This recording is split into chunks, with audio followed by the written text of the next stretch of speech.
I want to take this opportunity to officially flag off Kaberamaido District Athletics team for the national championship, which is going to be in Luweero, for God and my country. Ingar nokoluka district lwe gitigita kesda jasi kanukada aitwari dwe tete keny epedrete alust Adingirirak di papa kech kotomna kwapna ko Uganda. The team of under 14 which is going to represent us.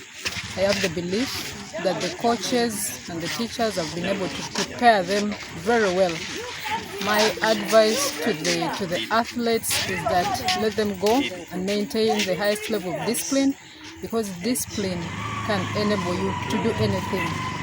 Adingirirak nesde temo ita kanukada geun kotomana para naka moi karona kada ber aitoloto akirono ka ingichi idwe kerelwe jasa kirit ara chuti tuptos aina peta nude kutnere kesi. We request all the parents to pray for us. We are ready to go and compete with them, and we are ready to win. Ano yikere mod piem Luweero. Wana yikere melanyo da. Tennis na da book tere kin kerda district nas ni kamna kerda isrigin luda mama poto doloto kanukada yangar etimuda le Paul Michael Onyinge TV East ko Kaberamaido District.